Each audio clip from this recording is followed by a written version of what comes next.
ये कहानी एक गरीब दर्जन शहरबानों की है जो अपनी मेहनत से अपने परिवार का पेट पाल रही थी।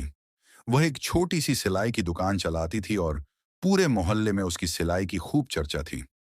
उसकी कारीगरी का यह हाल था कि गांव की सबसे अमीर बेगम फरीहा भी अपने कपड़े उसी से सिलवाना पसंद करती थी।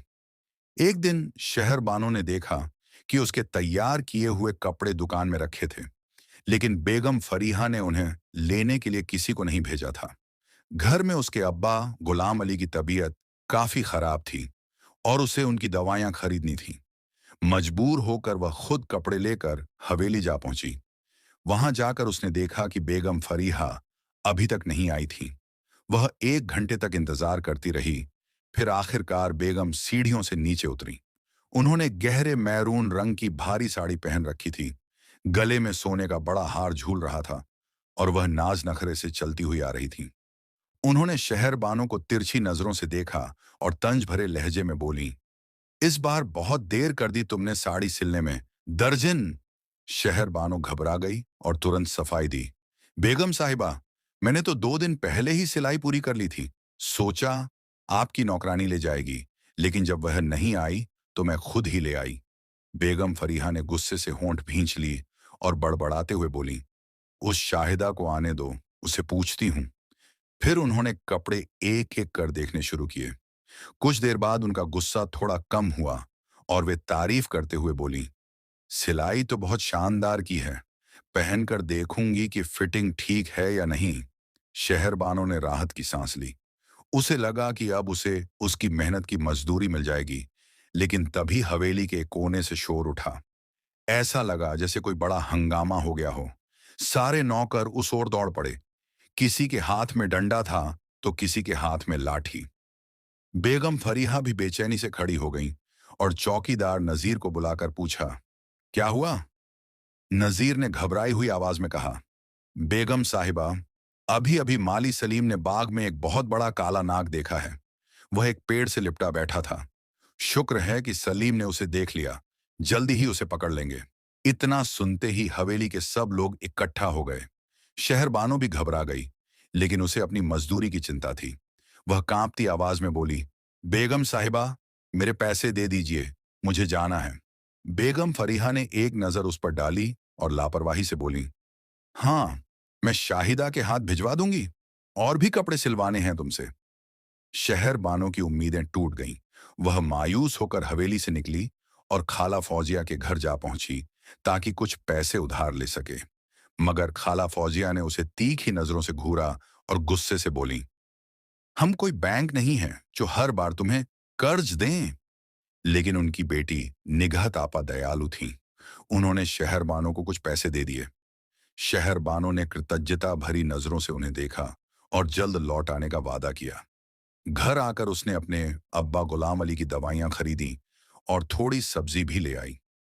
अब्बा चारपाई पर लेटे थे और उसका छोटा भाई हमजा ट्यूशन से लौट आया था। ये तीनों ही एक दूसरे का सहारा थे।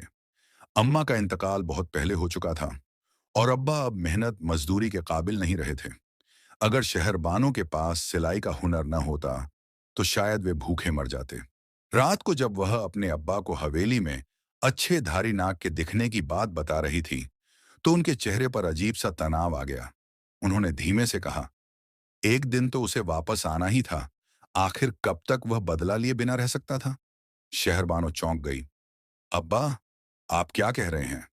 अब्बा ने गहरी सांस ली और बोले, अगर उन्होंने उसे मार दिया तो वह फिर लौटेगा। अच्छे धारी नाग कभी नहीं मरते, 100 साल बाद फिर से जन्म लेते हैं। शहरबानो हंस दी। अब्बा, आप भी ना, ये सब सिर्फ कहानियां हैं। मगर अब्बा के चेहरे की गंभीरता उसे उलझन में डाल रही थी। शाम ढलते ही मौसम अचानक खराब हो गया। तेज आंधी और लाल मिट्टी के बवंडरों ने घर की कच्ची दीवारों को हिलाकर रख दिया। शहरबानों को डर लगने लगा। उसने तुरंत हमजा को अंदर बुलाया और अब्बा की चारपाई भी कमरे में रख दी। रात काफी बढ़ चुकी थी जब अचानक दरवाजे पर दस्तक हुई। शहरबानो चौंक उठी। इतनी रात गए कौन आ सकता था? अंदर से ही आवाज लगाई, कौन है? बाहर से भारी आवाज आई, मुसाफिर हूं, जख्मी हालत में हूं, एक रात के लिए पनाह चाहिए। शहरबानो जानती थी कि उनका घर हमेशा मुसाफिरों के लिए खुला रहता था। मगर इतनी रात गए किसी अजनबी को अंदर बुलाना खतरनाक भी हो सकता था। लेकिन जब उसने दरवाजा खोला तो सामने खड़े नौजवान को देखकर उसकी सांसें थम गईं। गहरी हरी आंखें, चमकता हुआ चेहरा और शहजादों जैसी शख्सियत, मगर उसकी हालत बहुत खराब थी। जिस्म पर जगह जगह जख्म थे, कपड़े खून से सने हुए थे। शहरबानो घबराकर बोली, आपको इतनी चोट कैसे लगी? वह बोला, लोगों ने मारा है, कोई हिस्सा सलामत नहीं छोड़ा, मगर मैं भी उन्हें नहीं छोड़ूंगा। उसकी आवाज में अजीब सी दहशत थी। शहरबानो ने दरवाजा खोला और उसे अंदर आने दिया। वह एक खंभे के पास बैठ गया। शहरबानो सोच रही थी कि अब्बा को जगा दे, मगर फिर ख्याल आया कि उनकी तबीयत पहले से ही खराब है। क्या आपके पास कोई कपड़ा होगा? उसने पूछा। शहरबानो के पास सिर्फ नए कपड़े थे, मगर उसे अपना पुराना दुपट्टा याद आ गया। उसने वह निकाल कर उसे दे दिया। उसके हाथ जख्मी थे, इसीलिए शहरबानो ने खुद उसकी मरहम पट्टी शुरू कर दी। उसका दिल जोर जोर से धड़क रहा था। वह चुपचाप बैठा था, जैसे अपना सब कुछ हार चुका हो। शहरबानो ने पूछा, क्या आपको खाने के लिए कुछ चाहिए? वह बोला, अगर कुछ खाने को मिल जाए तो बड़ी मेहरबानी होगी। शहरबानो ने जल्दी से रात का बचा हुआ खाना लाकर उसके सामने रख दिया। वह उसे गौर से देख रही थी। इतना खूबसूरत आदमी गांव में, आखिर यह कौन था? उसकी आंखें किसी आम इंसान की नहीं लग रही थीं। वह बोला, आपको मेरी वजह से आधी रात को तकलीफ हुई, इसके लिए माफी चाहता हूं, मगर क्या करूं? बड़ी मुश्किल से जान बचाकर यहां भागा हूं, वरना वे लोग मुझे मार डालते। शहरबानो परेशान हो गई। आपके दुश्मन इसी गांव के हैं? उसने सिर हिलाया। मैं ज्यादा कुछ नहीं बता सकता, मगर आप मुझ पर एक एहसान कर सकती हैं। जब तक मेरे जख्म ठीक न हो जाएं, मुझे इस घर में रहने दें और किसी को मेरे बारे में मत बताइएगा। शहरबानो ने बिना सोचे कहा, आप जितने दिन चाहें यहां रह सकते हैं, हमारे घर में कोई आता जाता नहीं। वह अफसोस भरी नजरों से उसे देखता रहा, फिर जमीन पर लेट गया। शायद थकान हद से ज्यादा थी। शहरबानो भी उसे देखते देखते सो गई। सुबह जब उसकी आंख खुली तो वह घबरा गई। घर में उस अजनबी का नामो निशान तक नहीं था। उसने तो कहा था कि वह 3 दिन रहेगा, फिर अचानक कहाँ चला गया? यही सोचते हुए वह गुलाम अली और हमजा के लिए नाश्ता तैयार करने लगी, लेकिन उसका दिल बेचैन था। जब गुलाम अली ने अचानक उसे आवाज दी, तो उसने चाय का प्याला रखा और उनके पास चली गई। गुलाम अली के चेहरे पर हैरानी थी। ये आंगन में अजीबो गरीब निशान कैसे हैं? उन्होंने गंभीर लहजे में कहा। शहरबानो ने उनकी नजरों की दिशा में देखा, तो सच में फर्श पर अजीब से निशान थे। उसने अनजान बनते हुए कहा, अब्बा, न जाने किस चीज के हैं, आप ही बताइए, आप ज्यादा तजुर्बा रखते हैं। गुलाम अली ने गहरी सांस ली और बोले, ऐसे निशान तो खेतों में देखे थे, जहां नागों का बसेरा होता था। लगता है यहां से कोई नाग रेंग कर गया है। गुलाम अली की बात सुनकर शहरबानो के चेहरे का रंग उड़ गया, मगर अगले ही पल वह हंसने लगी। अब्बा, नाग हवेली में था, यहां नहीं। आप मुझे डराने की कोशिश कर रहे हैं। गुलाम अली ने संजीदगी से कहा, डरा नहीं रहा बेटी, मैंने अपनी जिंदगी में बहुत कुछ देखा है। ये निशान मुझे नागों के ही लगते हैं। शहरबानो ने उनकी बात को हल्के में लिया, मगर उसके मन में सवाल उठने लगे। वह किसी और के बारे में सोच रही थी। आखिर वह कौन था? कहाँ चला गया? काश वह दोबारा लौट आए, ताकि वह उसका नाम पूछ सके। इस बेचैनी के बीच उसने पड़ोस की खला फौजिया के बेटे की शादी के लिए कपड़े सिलने शुरू कर दिए। थोड़ी देर बाद खाला फौजिया अपने कपड़े लेने आईं। उन्होंने शहरबानो को गौर से देखा और कहने लगी, तुझे तो सारी जिंदगी कुंवारा ही रहना पड़ेगा। शहरबानो हैरानी से उनकी तरफ देखने लगी। खाला फौजिया ने ठंडी सांस भरी। देख, एक तरफ तेरा बाप मजदूर है, घर में खाने को कुछ नहीं, तेरा छोटा भाई अभी बच्चा है, ऐसे में तेरी शादी कैसे होगी? शहरबानो ने धीमे लहजे में जवाब दिया, खाला, मुझे शादी की कोई जल्दी नहीं। मैं अपने अब्बा और भाई की जिम्मेदारी उठा लूं, यही मेरे लिए काफी है। खाला फौजिया ने उसके सिर पर हाथ रखा। अल्लाह तुझे हिम्मत दे बेटी, लेकिन तुझे देखकर रहम आता है। शहरबानो ने उनकी बातों का कोई जवाब देना जरूरी नहीं समझा। उसे इस तरह की बातें सुनने की आदत हो गई थी। शाम को हमजा ट्यूशन से लौटा और कहने लगा, बाजी ट्यूशन वाली फीस मांग रही थी। शहरबानों ने उसकी तरफ देखा और सिर हिलाकर कहा, एक दो दिन में मिल जाएगी। उसे फरीहा बेगम पर गुस्सा आ रहा था, जिसने अभी तक शाहिदा के हाथ पैसे नहीं भिजवाए थे। शायद उसे फिर से जाना पड़ेगा। रात के समय जब वह कपड़े सिलाई कर रही थी, तभी उसके पीछे से एक धीमी मगर जानी पहचानी आवाज आई, कैसी हो तुम? वह चौंक गई। उसने गर्दन घुमाई और देखते ही उसके होश उड़ गए। वही नौजवान उसके सामने बैठा था। शहर बानो घबराई हुई बोली, तुम अंदर कैसे आए? उसने दरवाजे की तरफ इशारा कर दिया। दरवाजा खुला रह गया था। शहर बानो के पैरों तले जमीन निकल गई। उसने तो हमजा को ताकीद की थी कि दरवाजा अच्छी तरह बंद कर दे। घबराते हुए उसने जल्दी से दरवाजा बंद कर दिया। तुमने कहा था कि 3 दिन तक रहोगे, फिर कहाँ चले गए थे? शहर बानो ने पूछा। नौजवान हल्का सा मुस्कुराया, तो तुम मेरा इंतजार कर रही थी। शहर बानो को उसकी बात पर शर्मिंदगी महसूस हुई। शायद उसने उसकी बेचैनी को भांप लिया था। फिर उसने धीमे लहजे में कहा, मैं तुम्हारी भलाई के लिए ही चला गया था। अगर इस घर में किसी ने मुझे देख लिया तो मुश्किल खड़ी हो जाएगी। शहरबानो उसे देखते हुए बोली, क्या तुम्हें कुछ खाने के लिए चाहिए? नौजवान ने हाँ में सिर हिलाया। अगर थोड़ा सा दूध मिल जाए तो। शहरबानो ने बिना कुछ कहे गुलाम अली के लिए रखा हुआ दूध लाकर उसे दे दिया। उसने देखा कि वह दूध इस तरह पी रहा था जैसे उसे इसकी सख्त जरूरत हो। दूध खत्म करके उसने खाली प्याला लौटाते हुए कहा, तुम बहुत मेहरबान लड़की हो। शहरबानो उसकी बात सुनकर चुप रही, मगर दिल में बहुत कुछ चल रहा था। वह उससे पूछने लगी, तुम्हारे दुश्मन कौन हैं? मुझे बताओ, मैं तुम्हारी मदद कर सकती हूँ। नौजवान ने शहरबानो की बात को टालते हुए कहा, नहीं, मुझे अपना बदला खुद लेना है। बस थोड़ा वक्त चाहिए। शहरबानो उसे बातें करने में इतनी मशगूल थी कि उसे गुलाम अली की आवाज सुनाई ही नहीं दी। शहरबानो, शहरबानो बेटी, इधर आओ। गुलाम अली की आवाज आई। शहरबानो घबराकर उठी। शहरबानो अंदर चली गई तो गुलाम अली ने पूछा, बेटी, इतनी देर से देख रहा हूं, तुम बाहर बैठकर किससे बातें कर रही थी? तुम्हारी आवाज साफ सुनाई दे रही थी। शहरबानो का दिल जोरों से धड़कने लगा। उसने आंगन में झांका, मगर वहां कोई नहीं था। वह जा चुका था। खुद को संभालते हुए उसने कहा, अब्बा, किसी से नहीं, आपको भ्रम हुआ होगा।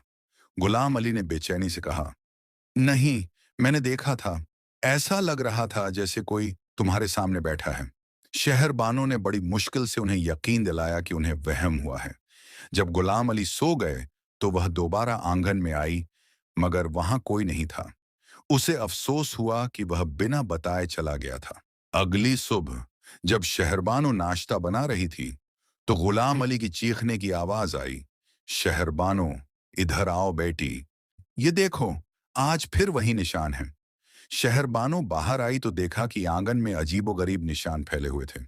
गुलाम अली घबराए हुए बोले, शहरबानो, तुमने तो कहा था कि हवेली में नाग देखा गया था, मगर अब तो ऐसा लग रहा है कि वह जिंदा है और हमारे गांव में घूम रहा है।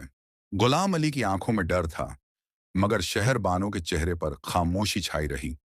गुलाम अली को पूरा यकीन था कि जो सांप हवेली में देखा गया था, वह अब भी जिंदा है। यह सुनकर शहरबानो परेशान हो गई और कहने लगी, अब्बा, वह सांप तो हवेली के नौकरों ने मार दिया था। मगर गुलाम अली को उसकी बात पर यकीन नहीं हो रहा था।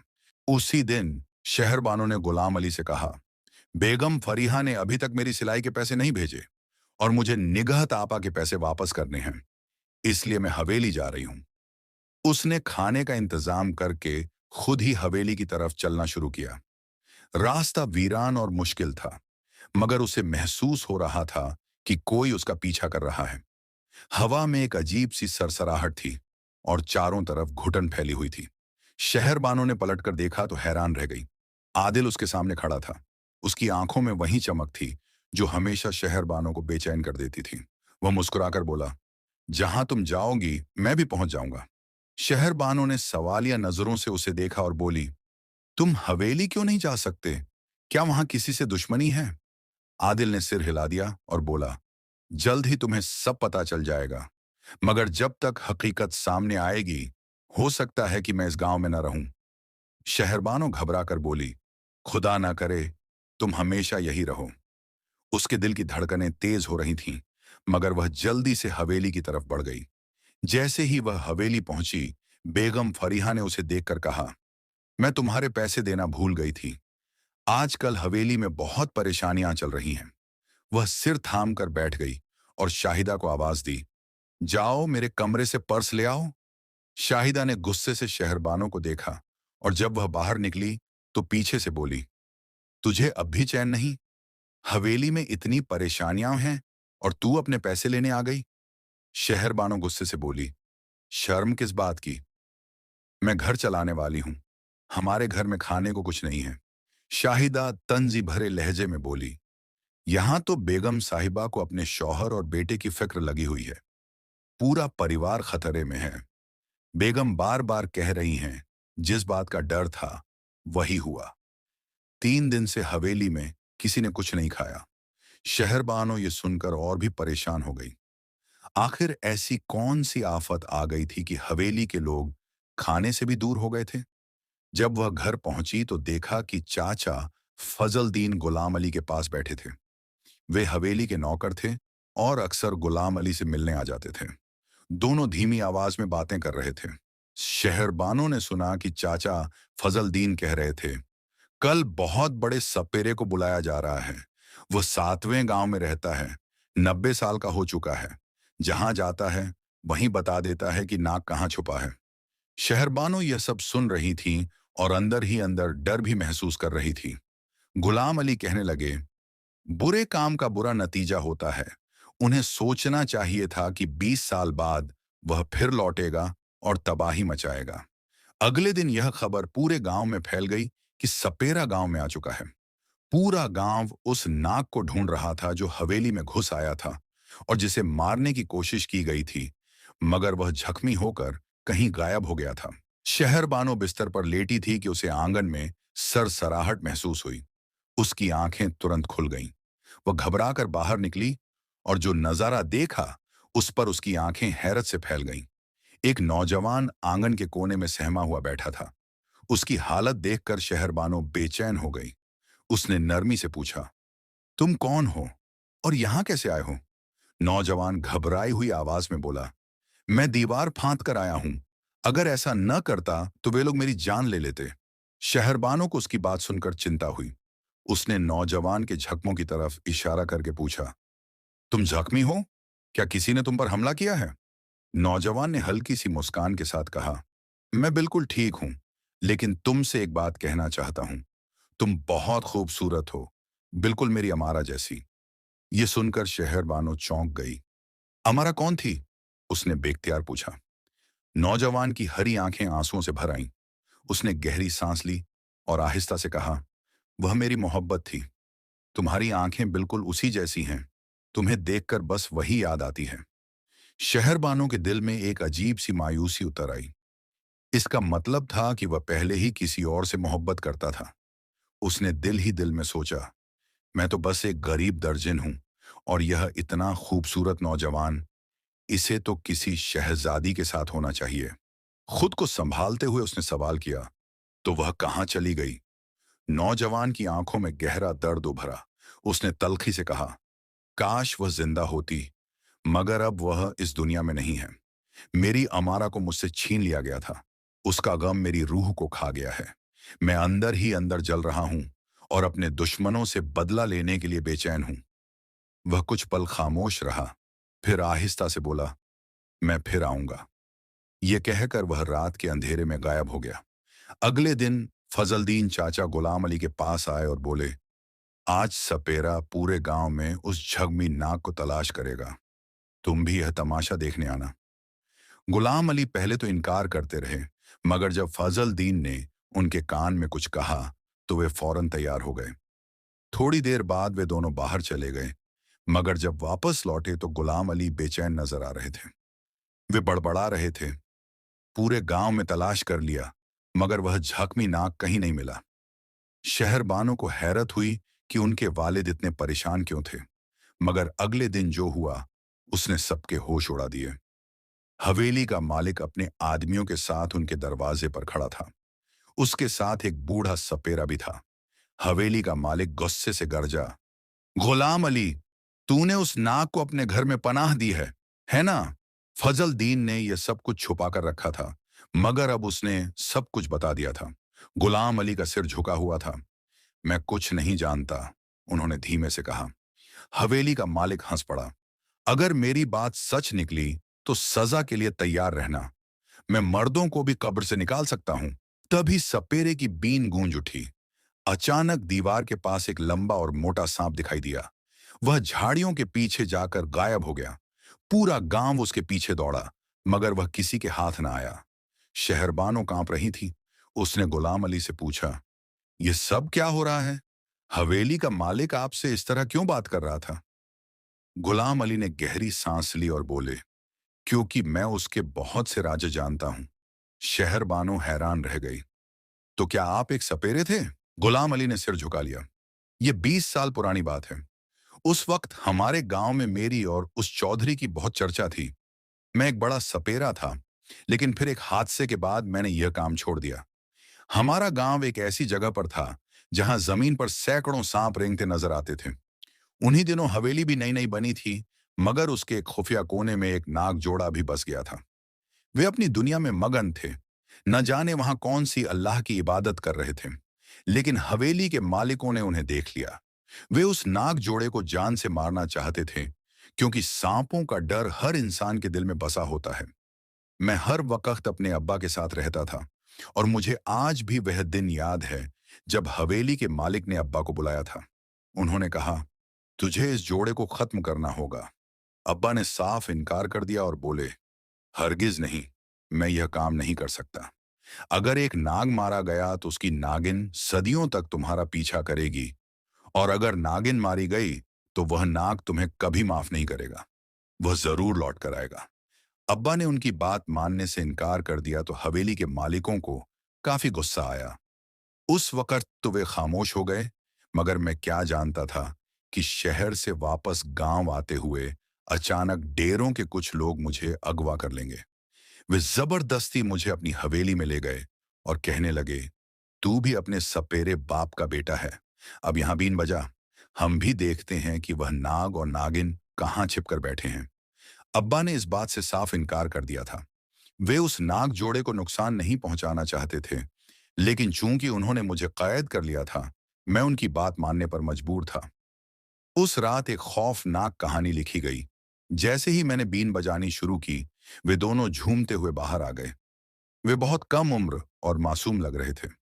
सुनहरी और काले रंग की वह नाग और नागिन की जोड़ी आज भी मेरी आंखों के सामने है। मैं यह खौफनाक मंजर देख रहा था। जैसे ही मैंने उन्हें बाहर निकलते देखा, मैं फौरन वहां से भाग गया।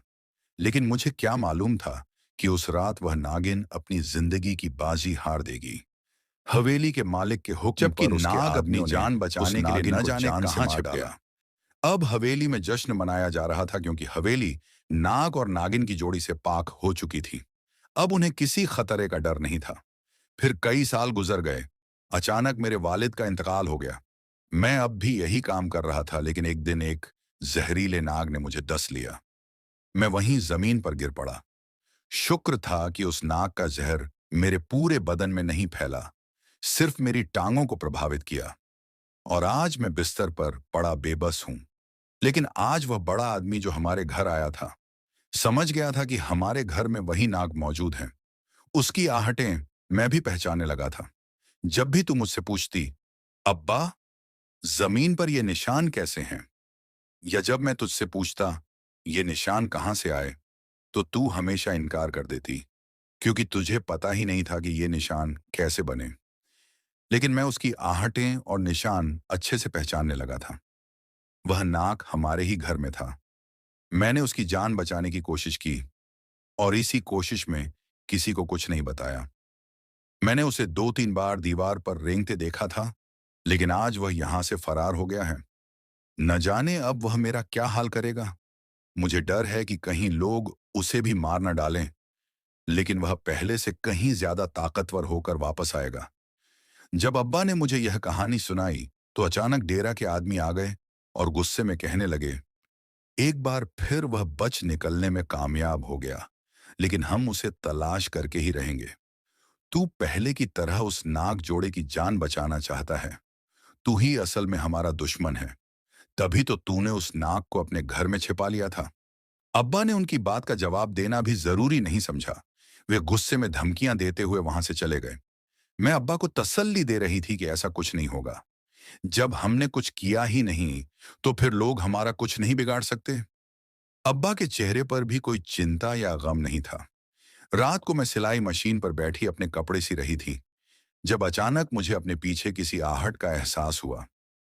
मैंने पलटकर देखा तो हरे रंग की चमकती आंखों वाला वह खूबसूरत नौजवान मेरे पीछे ही बैठा था। तुम यहां क्या कर रहे हो? मैं हैरान होकर उससे कहने लगी।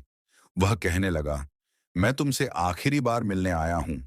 ये सुनकर मेरी आंखों में आंसू आ गए। मैंने कहा, क्या तुम ये गांव छोड़कर जा रहे हो? उसने कहा, हाँ, मैं यह गांव छोड़कर जा रहा हूं क्योंकि मेरा बदला पूरा हो चुका है। सुबह तक उस हवेली में हंगामा मच चुका होगा। लेकिन क्या तुम यह जानना नहीं चाहोगी कि मैं कौन हूं और तुम्हारे सामने बार बार क्यों आता रहा? उसकी बात सुनकर मेरा दिल जोर जोर से धड़कने लगा। मैं उसे कहना चाहती थी कि यह मेरे दिल की आवाज थी। वह बार बार मेरे सामने आता रहा क्योंकि हकीकत में मैं उसे दिल ही दिल में चाहने लगी थी। फिर उसने मुझे गौर से देखा और कहने लगा, तुम अपने अब्बा से पूछ लेना मेरे बारे में। वे मुझे न सिर्फ जानते हैं बल्कि पहचानते भी हैं। अचानक उसकी आंखें चमकने लगीं। इसके धोखे में मत आओ बेटी। ये इंसान नहीं बल्कि एक इच्छाधारी नाग है। अचानक मेरे पीछे अब्बा की आवाज गूंज उठी। मैं डर के मारे पलटी तो वे मेरे पीछे ही खड़े थे। मैंने हरी चमकती आंखों वाले उस नौजवान को हैरानी से देखा। उसकी आंखें रंग बदल रही थीं, लेकिन वह अब्बा को मोहब्बत भरी नजरों से देख रहा था। फिर वह अब्बा के सामने जाकर खड़ा हुआ और कहने लगा, गुलाम अली, तूने पहले भी मेरी जान बचाने की कोशिश की थी और आज भी तूने मेरी जान बचाई। इसके लिए मैं तेरा शुक्रगुजार हूं। लेकिन तू मेरी नागिन को न बचा सका। तेरी वजह से वह मर गई। लेकिन बाद में मुझे पता चला कि तूने उसे बचाने की पूरी कोशिश की थी।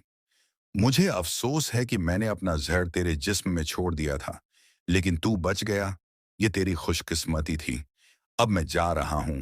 तेरी यह बेटी शहरबानो बहुत अच्छी है। मैं चाहता हूं कि इसकी किस्मत भी इसकी तरह ही खूबसूरत हो।